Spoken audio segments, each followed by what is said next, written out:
ஆண்டவன் படைப்பில் ஆறறிவு அதிசயம் மனிதன்.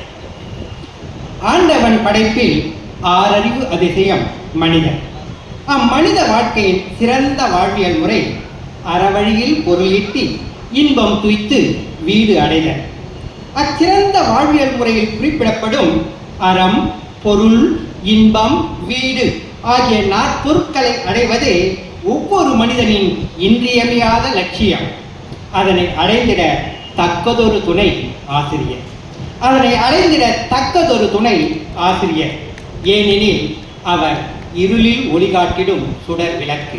இருளில் ஒளிகாட்டிடும் சுடர் விளக்கு. கல்லை சிலையாக்கிடும் சிற்பி. கல்லை சிலையாக்கிடும் சிற்பி. பேதையை மேதையாக்கிடும் அறிவாளி. பேதையை மேதையாக்கிடும் அறிவாளி. பகுத்தறிவுக்கு பாதை வகுத்திடும் பகலவன். பகுத்தறிவுக்கு பாதை வகுத்திடும் பகலவன். அஞ்ஞானத்தை அறவே ஒழித்திடும் மெய்ஞானி. அஞ்ஞானத்தை அறவே ஒழித்திடும் மெய்ஞானி. பணியை தொண்டாக ஆற்றிடும் பண்பாளன். பணியை தொண்டாக ஆற்றிடும் பண்பாளன். உயர்நிலைக்கு நம்மை ஏற்றிவிடும் ஏணிப்படி. உயர்நிலைக்கு நம்மை ஏற்றிவிடும் ஏணிப்படி. தினந்தோறும் கல்வி கற்றிடும் மாணவன். தினந்தோறும் கல்வி கற்றிடும் மாணவன். இது மட்டுமல்ல, அன்பினை ஊட்டிடும் அன்னை. அன்பினை ஊட்டிடும் அன்னை. வாழ்வை தந்திடும் தந்தை.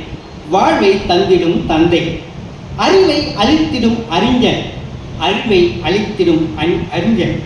கலையினை படைத்திடும் கலைஞன். கவிதையை கற்பித்திடும் கவிஞன். புலமையை வளர்த்திடும் புலவன்.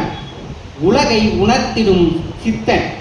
ஞானத்தை போதித்திடும் ஞானி. எழுத்தினை அறிவித்திடும் இறைவன். எழுத்தினை அறிவித்திடும் இறைவன். இத்துணை சிறப்புகள் பெற்று சிறந்து விளங்கும் அறியாமை இருளகற்ற அறிவெனும் தீபமேற்றும் ஆசிரியர் பெருமக்களுக்கு உலக ஆசிரியர் தின நல்வாழ்த்துக்கள். கடைசியாக ஒன்று கூறி விடைபெறுகிறேன். நாம் வாழும் உலகில் புனிதமான இடங்கள் இரண்டு. நாம் வாழும் உலகில் புனிதமான இடங்கள் இரண்டு. ஒன்று, நாம் உயிரை பெறுகின்ற தாயின் கருவறை. நாம் உயிரை பெறுகின்ற தாயின் கருவறை. மற்றொன்று, நாம் அறிவை பெறுகின்ற ஆசிரியரின் வகுப்பறை. நன்றி, வணக்கம்.